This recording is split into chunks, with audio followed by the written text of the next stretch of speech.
So we go through the formalities, and then I intend to break slightly with our normal methodology, because I'd like to do my chair's report first, and then I know at least one particular issue that Beverly Rose is here for, and I would prefer that she had heard my report, and then we gave her the opportunity to take the floor. Technically, Beverly, your entitlement is to speak for 3 minutes, but given that you're the only member of the public and all the rest of it, we can show a little bit of latitude in that regard in these circumstances. So good evening and welcome to Belmore Community Centre. Some housekeeping before we begin. We're not expecting the fire alarm to sound this evening, but if it does, please leave the building through the fire exits and meet outside at the fire assembly point. Councillors will be using tablet devices to access the agenda for the meeting. We always welcome the exits the way you came in. We always welcome people to speak at the meeting, although this is a formal meeting of Eastleigh Borough Council and not a public meeting. The members of the public that have registered to speak will be invited to do so at the relevant agenda item and will be given a total of 3 minutes to speak. When the light is amber, which we don't actually have this evening, they have 30 seconds remaining. People wishing to speak on an item on the agenda are able to do so before the debate starts. Once the debate has started, however, it's not possible to invite or receive comments from the floor. We want to be as inclusive as possible, but we won't tolerate any disruptions to our meeting. Should there be any disruption, we have the power under the Council's constitution to remove people from the meeting or continue in private, neither of which we take lightly or wish to do. Councillors are reminded that to take part in this meeting, you must have an open mind so that you can take all relevant considerations presented to the meeting into account in reaching your decision. By attending today, you've decided that you will listen to all the points of view expressed by the speakers and public and are able to participate and cannot be seen to have predetermined the application. This meeting will be recorded and will be uploaded to the Council's website. If any members of the public prefer not to be recorded, then do please let a member of staff know. If you're planning on filming or recording this meeting, then please let us know so that we can ensure you're not filming members of the public that do not wish to be filmed. The Chair reserves the right to ask any filming considered intrusiveness to be stopped. More information is available on the Council website. So the first item on the agenda is apologies. Yes, I've received apologies for the Chair from Councillor Anne Buckley. Thank you. Right, thank you for that. I'm pleased that we're at least able to note that. The next item would be public participation, but I think if we go through the other items, well, if we jump to the Chair's report and then we go to the public participation, that will enable us to get more benefit from the member of the public present. So I've got really 10 points I want to mention. The first of all is Flexford footpath improvements, which were achieved within budget and timetable. A great result, many favourable comments, thanks to all those involved, especially to Ross and Narinda. Narinda is our deputy local area manager who project managed it for the first time, and that was a step up, and she did us a first-class job. It is a real gem of a nature reserve to be recommended. Kissing gates are going to be installed, which will be user wheelchair friendly for their use, and that's a big plus. It's covered in Ross's report, but youth options are now actively up and running at both Ryan and the Hilt. We will be able to monitor that, and that is something of an achievement because there were some challenges and difficulties along the way. We don't have any planning applications tonight, you'll be pleased to hear. Councillors had considered bringing to this LAC the application for a cafe adjacent to the co-op at Fryan, next to Costa. I hear you say, yet another cafe. We have been advised under planning law, cafes and banks fall into the same category as regards planning applications, and that to object to it on the grounds of it being a cafe would be groundless, not enforceable, something not within our jurisdiction. There was also some concern about the seating area proposed encroaching onto the public highway, and that has, I understand, now been largely resolved by the parties involved. The debate would have been interesting if we had had one, as I'm sure opinions are divided as to whether we need at Fryan more cafes. All I could say on that is that, we live in a world of commercial reality. We don't particularly encourage shops to lie dormant and empty.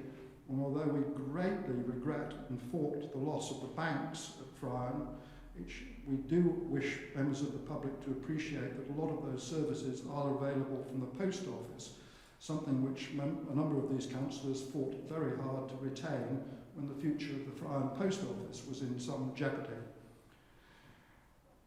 Another item which should have had consultation was the bench which has been installed in the bunny fields off Pine Road. The reason that it didn't come to this committee and there wasn't a full consultative process of local residents is because it was a memorial bench and it was being placed on land owned, gifted to Eastleigh Borough Council with certain covenants and challenges.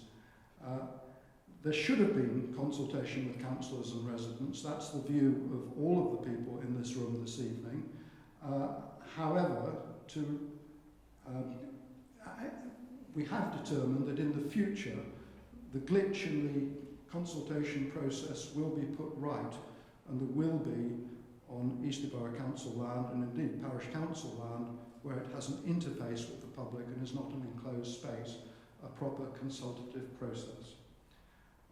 I may take my right as chair to make a few more remarks on that subject after the member of the public has spoken. There's also been considerable discussion about a waste bin on Hiltingbury Road, which we'll be making a decision on this evening. Suffice for me to say at this point that we did manage to install by Tesco's at the bottom end of Ashdown Road a litter bin next to the bus stop on the basis that they, Tesco's, reinstalled the one immediately adjacent to Tesco's, and that happened in the last 12 months and has significantly improved the litter problem that area has had. Another item of planning which could be of interest to some folk is the conversion of the 4G masts for telephone, mobile communication that already exists, for them to be enlarged and converted to 5G. A number of councillors have been contacted directly on that subject, and we have referred that to the officers for review and consideration. The early impression I have is that that's likely to be improved, and the trade-off of 5G and improved connectivity is worth considering against the modest changes. Another issue that we have been having to deal with recently is that a lot of residents, and particularly parents, of the two of our local schools, Hiltingbury and Friern School, have raised concerns about speed of traffic and safety of children being able to get to school. Our parish council and the borough council have passed motions supporting 20 years plenty in an obligatory, legal, enforceable way, especially near schools. Working with the school heads as the LAC, we are putting as much pressure as we can on Hampshire County Council to get on with this. Their response to last year's consultation is still awaited. For both these schools, signage could be improved, and we at EBC can have some impact on that process, and I hope we'll direct our attentions to continue to work on that. We are aware, additionally, that although we campaigned and worked hard to get the lollipop person re-established at Hiltingbury and succeeded after something like a 12-month gap, so far our pressure on trying to achieve the same outside Friern School, where there are warning signs saying slow down for the crossing, the supervised crossing, or words to that effect, and then there is no lollipop person. And that is something which we're taking up, and obviously the head of Friern School will be involved in that process as well. And we do intend, subject to no objections from members this evening, to install a SID there as soon as is reasonably practical, as a further methodology of reminding people that this is an important area for people to slow down. Other things are being considered, and I'd particularly like to thank Councillor Tim Groves for doing all that he can, particularly wearing the two hats of being an Eastleigh Borough Council and a Hampshire County Councillor. You may wish to say more on that subject later, Tim, depending on how this meeting goes. Another item which I think is really important and certainly has been the key issue for my mailbag is the discontinuation of the X6, X7 bus. It's been a big concern, let's face it, probably for a minority of our residents, but for whom that bus is a real lifeline. It's really important to our climate change agenda, it's important to engagement, it's important to the loneliness and isolation agenda. Those people who are halt, who have had to give up their car or never had a car, are the people that we really must be supporting. And we think we are on the brink of getting a timetabled small bus service established, which has had the support of both officers of EBC and Hampshire County Council, with the Parish Council stepping in to enable a local provider, quite possibly one community, but it will be a tender process, to run a Section 22 weekday schedule. This schedule would enable seniors and others who have bus passes to use them, and then the provider of the service gets remunerated through a complicated system. So those of you who have plenty of time on your hands might like to get on that bus just so some money goes into the coffers of one community and the bus service. I certainly plan to use it and prepare for the day when I will no longer be having a car and able to drive a car. The next item I want to mention is the warm rooms for residents, which is the campaign that we've all been made very much aware of, and which we are working as your councillors to try and coordinate and get something up and running. This is involving our local churches, at least 2 of our community associations who've expressed strong support for it, and some suggestions are it should be permanently in one place. Other suggestions are that it might be nice if it was slightly peripatetic, and I had the thought of calling it the Lizard Lounge on the basis it should be both warm and movable. And then you would get a different ambience and indeed different levels of accessibility for people who might access it. And Hilt is one of the participating people who explicitly passed a motion supporting this and appointed me as their coordinator on it, are very keen to service the area of Ashdown Road and North Millersdale, and that would be different to the availability of, for example, the Dovedale Centre or the Parish Council Pavilion. Another item which I haven't actually discussed with my honourable friend on the left is the fact that we have also discussed in various guises the question of footpath access for mobility scooters and buggies in particular. We've seen a dramatic increase in the use of these in recent years, and again it's this minority of people who are suffering from limited mobility.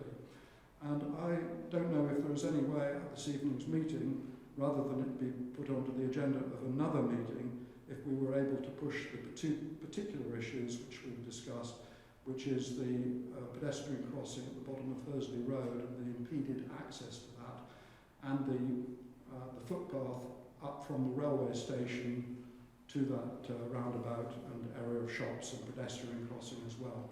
If there were a full consensus of all the people here this evening, I'm hoping we could find a way to move that forward rather than waiting for our next full council meeting on the basis that working party meetings are not able to actually make decisions, and therefore it would be January, February time before we were able to push that agenda, which we think is an agenda that Hampshire County Council would be very supportive of, always bearing in mind that any adjustments would be subject to their officer's assessment and approval to make sure that we're not compromising on safety.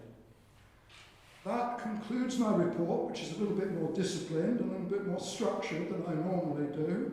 And I hope I don't get my knuckles rapped by our officers present for having overstepped any lines or marks.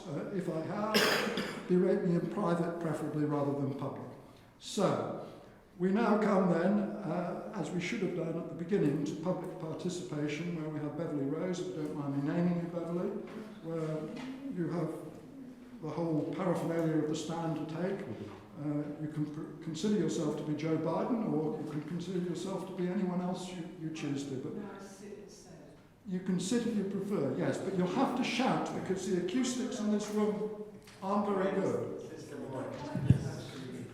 to make sure that it's heard on the recording as well. Would you like me to give you the stand there? That would be good. That would be really good. Hand forward.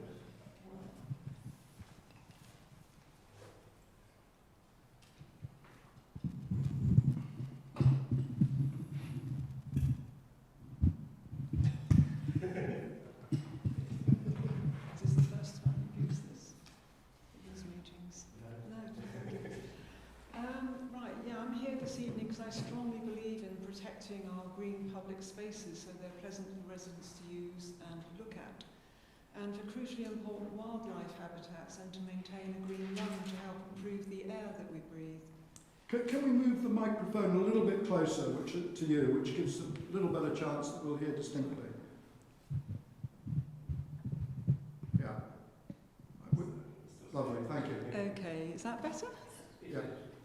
So I was pretty disappointed to see the installation of the bench on the area known as the Bunny Field, particularly because there was no formal consultation, as you've heard. And when there was a consultation a few years ago, it was agreed the area should not have benches or any other equipment installed, and that residents wanted to keep it a natural, unspoiled place. The bench, in my view, is an eyesore, and its concrete base intrudes onto the natural public space. My immediate neighbour describes it as naff, and I have to agree with him. The installation of the bench sets a precedent for other requests for the same here. It doesn't replace an existing bench, and there's no need for a bench there or on any other part of the Bunny Field. It detracts from the general appearance of this otherwise attractive area and diminishes my enjoyment as a resident of the space. It's likely to attract a gathering of local youths who are inclined to talk loudly in the night here, disturbing the peace of residents. My neighbour also expressed concerns about this. So ad hoc and undemocratic additions to the public realm such as this do nothing to enhance it and alienate the community. Ideally, I felt that the bench should be removed and the space returned to its natural state. It could be relocated to a more suitable site allocated to memorial benches. I understand the potential difficulties with this and that any formal public consultation after the event may not provide a solution agreeable to all.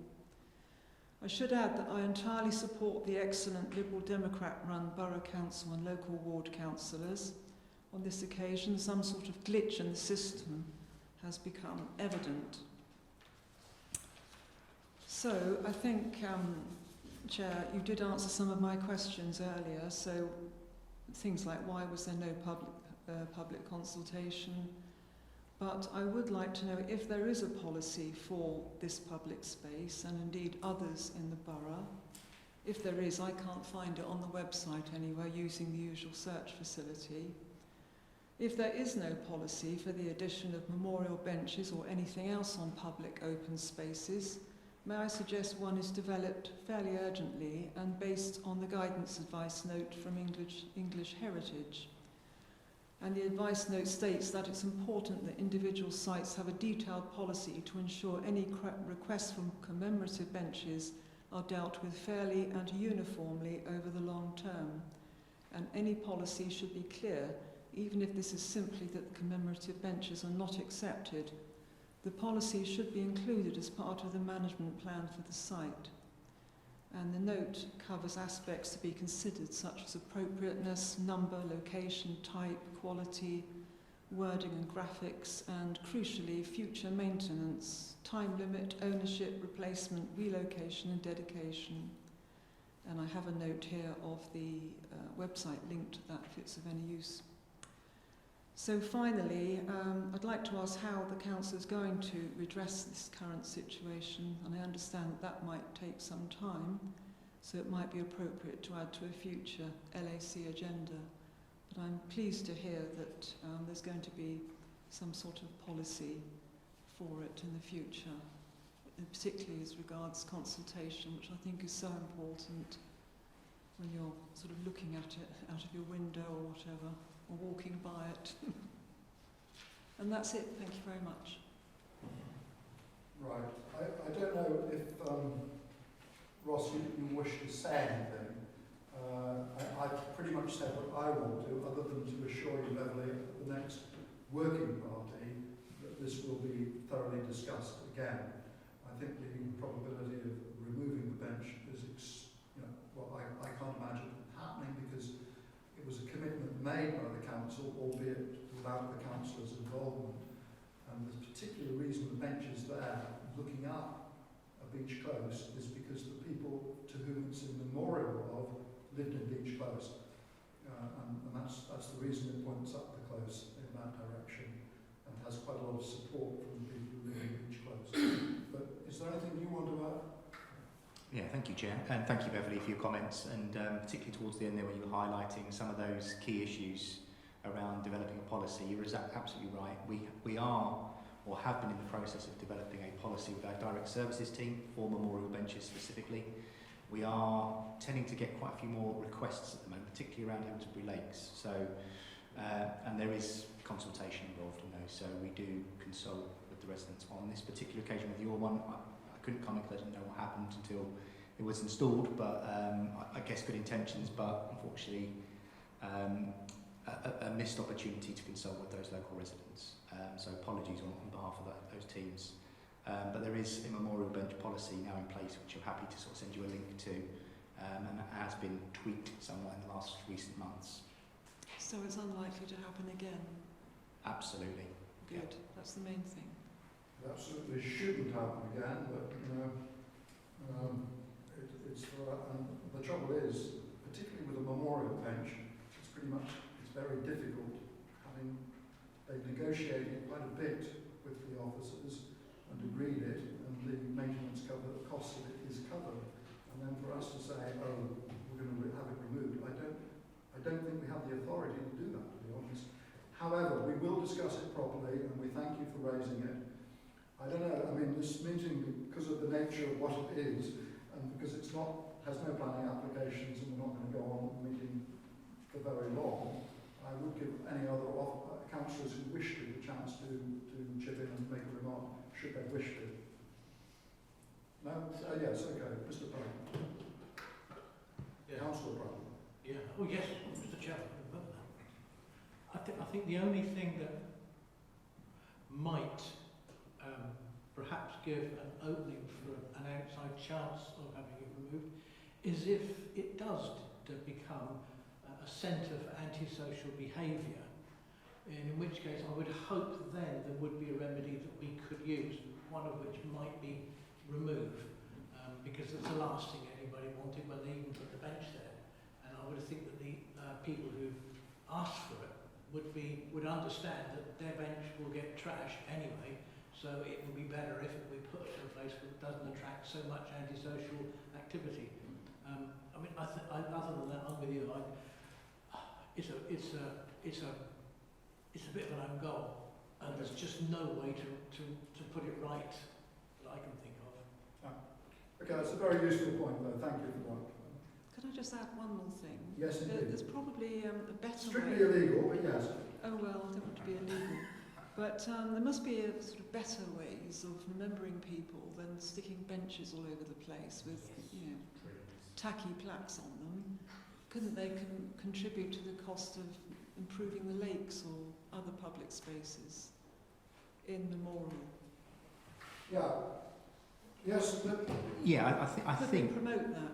Yeah, absolutely, Beverly. I think we offer people the opportunity to ask for a bench, which is the traditional, maybe more older way of remembering people, but we also do offer the chance to plant trees as well. I'm not sure what the take-up is on that, but I can look into it. I've got down here to send you the memorial policy, just so you can, for peace of mind, if anything, or where the link is so you can see it for the future. And certainly anything that does come back here again, or any requests for memorial benches in this area, will come to this group for a once-over and a bit of review before we go ahead with it in the future. But yes to trees and other such ways of remembering people who have passed away. There is, you're probably aware of somebody deceased last week in Oakwood Road who is wishing Vicky, sadly, a good friend of Nigel, is very keen that there is something, because in memory of her, something. And I've been asked to give some guidance as to what would be appropriate. They are hoping somehow to get some little plaque of something, if it's a tree or something else, that's what they're hoping for, but that might not be possible.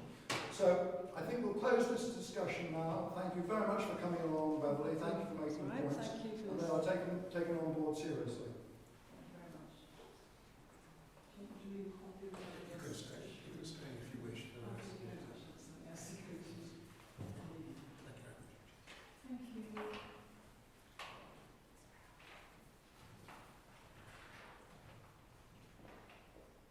Right. I hope everyone was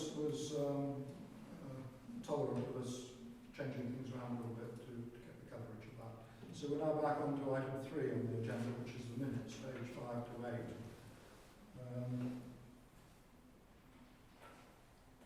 Is there anything anybody needs to raise on that, or can we now accept these as a true record, and do I have a proposal? Councillor Broadhurst proposes, seconder. Councillor Tim seconds. All those in favour? Everybody, very good. Thank you very much for that.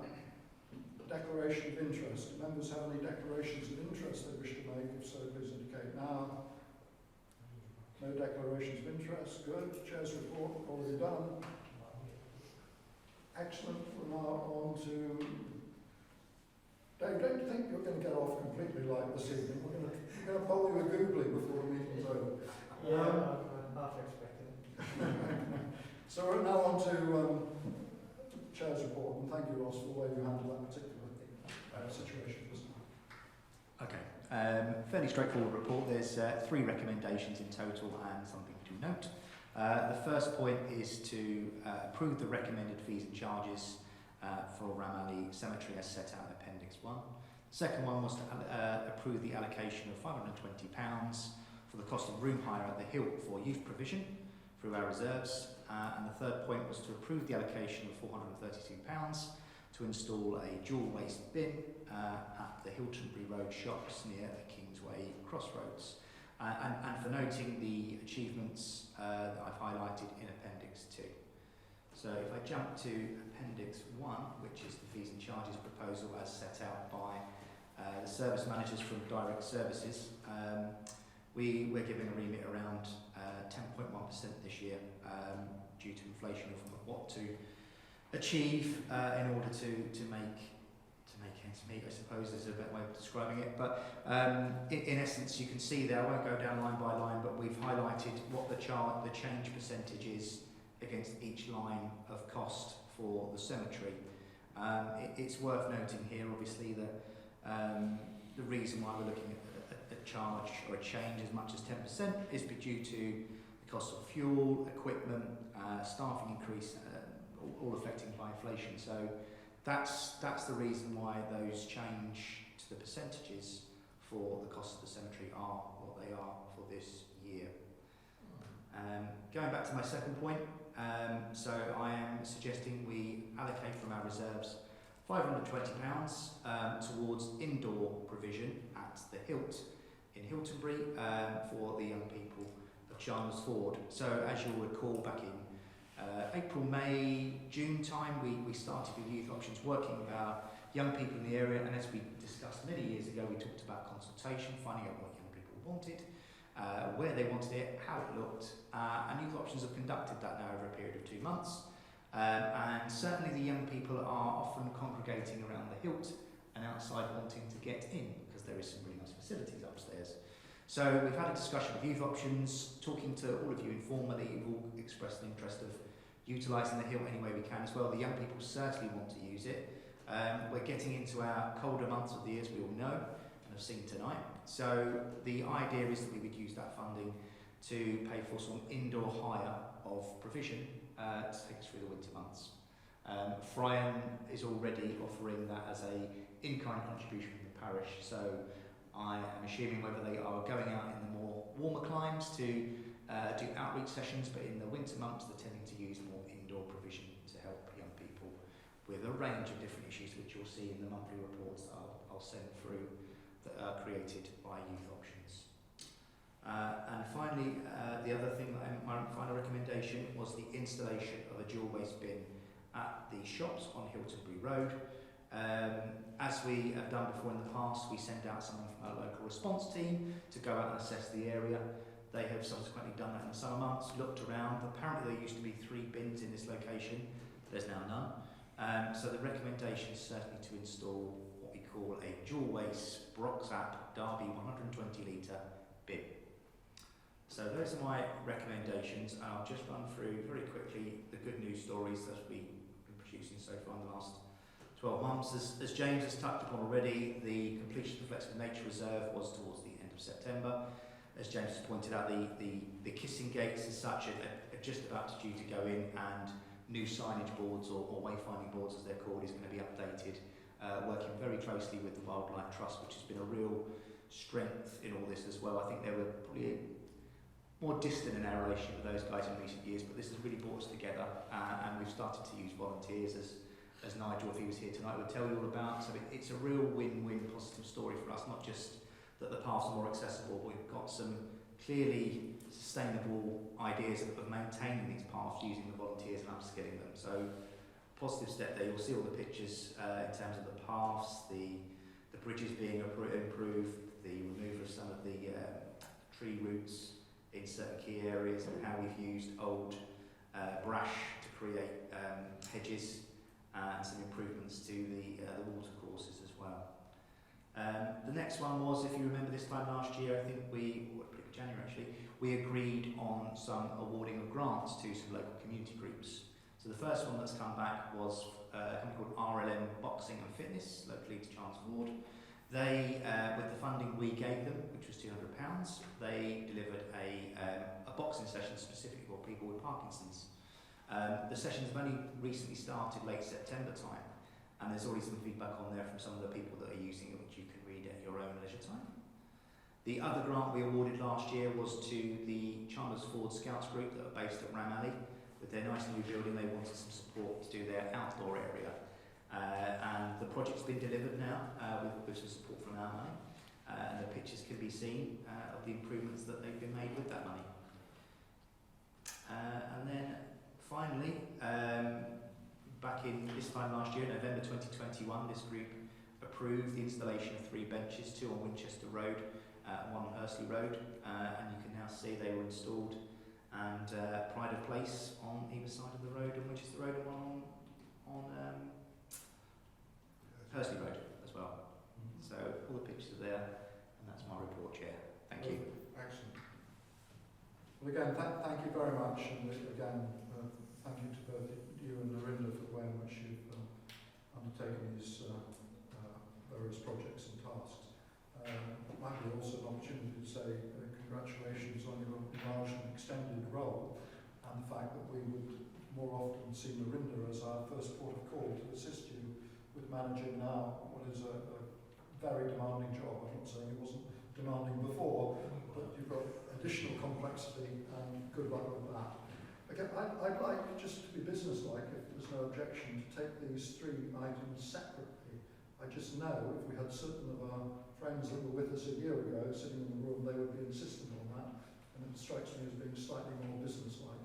So the first item is the fees and changes for the cemetery, the increase of approximately 10%. Could I have a proposer for that? Alan Broadhurst, seconder. Maud Attrell. Do we want to have any discussion on that? We know the importance of the longevity, that the cemetery is not going to be open forever, and that's been discussed previously at this meeting. So I think if there's nobody wants to have a discussion on it, then we could just move to a vote. Should we just record our disappointment at having to do this, but we just simply can't be out of step with the rest of Eastleigh's policy, because it would leave us, this LAC, exposed. So while it may seem glib just to vote it through, it actually is not actually what we want to do, but it's what we have to do. Yes, we can't be doing cut price burials compared to the rest of Eastleigh. And at that point actually has been registered in the consultation that we've had as to how LACs are structured and looking forward. It's an informal consultation. But noting that point, can we move to a vote? All those in favour? Very good, passed. The second one is the £520 towards the cost of the room hire for the Hilt. Just a point of information, is that discounted compared to their normal charges? Chair? I don't know if it's discounted or not, but obviously I've been in discussion with the centre manager who's quoted me the price. Yes. I've obviously mentioned your name, but they didn't seem to knock any money off for me. I'm pretty certain it is a discounted price. Good, okay. Yeah. That was, yes, Councillor Groves. Chair. Sorry, I'm looking for a mover, a proposer first. You're proposing? Yes, happy to. you're seconding. Now we can move to the debate. Okay, Tim. Thank you. Sorry. Thank you. I didn't mean to cut you off in the middle of what you were saying before, No. Chair.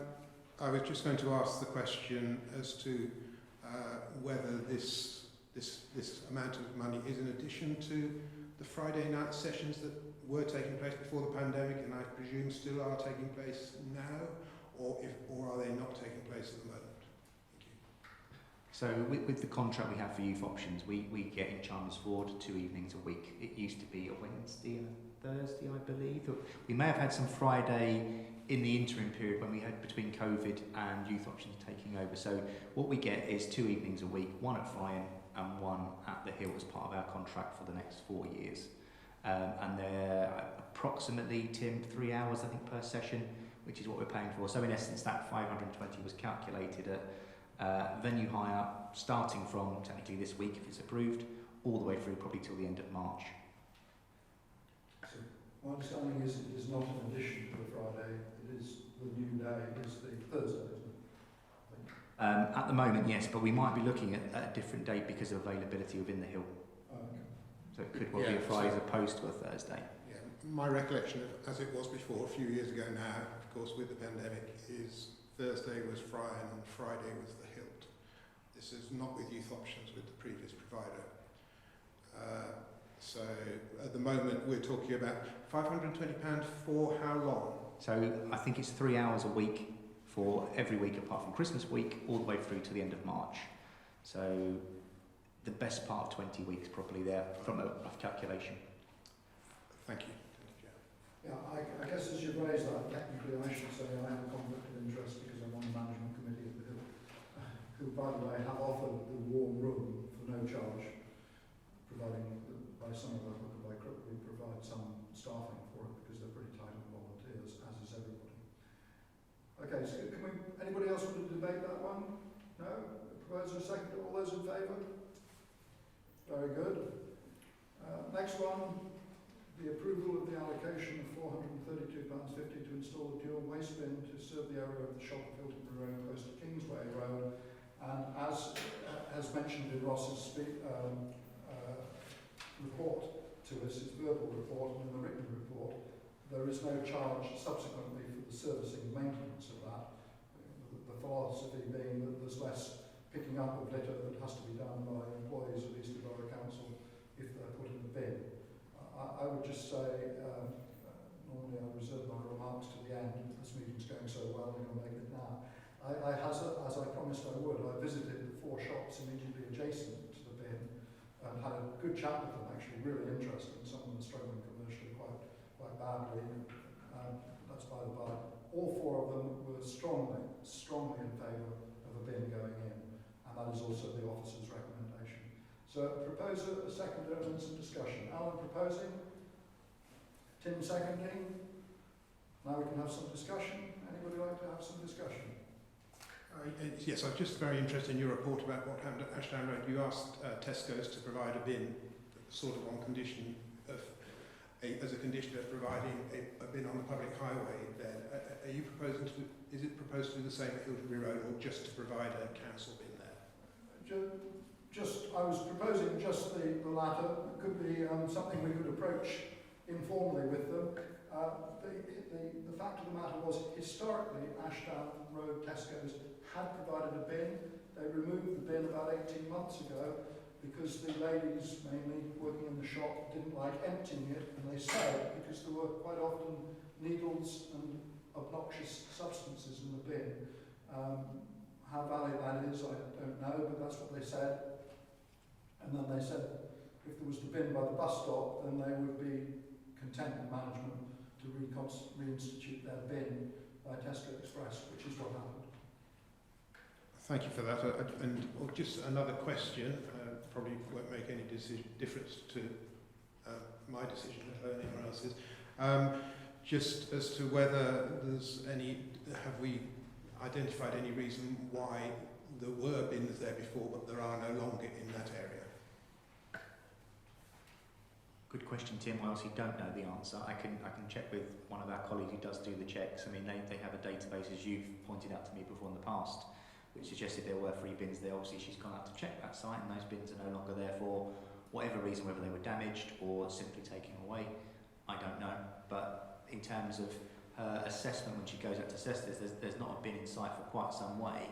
There's some clear amenities there where a bin may or may not be required, and her recommendation, she does this quite a lot, is to install the bin, but that's the information I've got. I don't know why those 3 were removed. I can find out, Tim. Or I'll ask Ali if she knows. Yes, okay, well, thank you very much for offering to do that. I don't think it's necessary if we decide to go ahead with it. Thank you. Any more discussion on that, or can we come to a vote on the bin? All those in favour of the bin? Excellent, good. So, we've already noted the achievements in the local area supported by the LD as in Appendix 2, and we've already thanked our officers twice. It'll look as if we're slamming up to you if we thank you again, so we won't do that. Then I think there is the next item is planning appeals.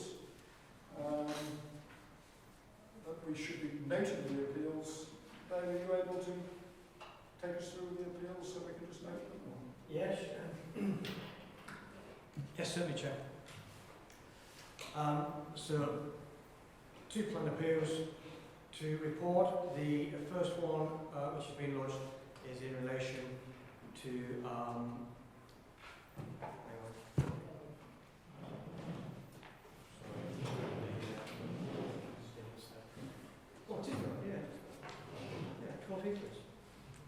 12 Heathlands Close. That's appeal against the refusal of plan permission for a new front-facing dormer and garage conversion to habitable accommodation, and a new pitch roof to replace the flat roof. And that was a delegated decision. The second one to note is an appeal that was dismissed, and that's in relation to 17 Lake Road, Chandler's Fort.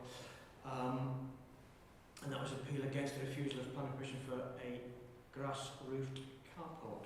Again, a delegated decision. Fine. We don't discuss those, we're just noting them. Well, I would welcome us having 5 or 10 minutes after we finish this meeting for some informal, non-recorded, non-minuted discussion, which the officers are most welcome to stay for should they wish. They don't have to.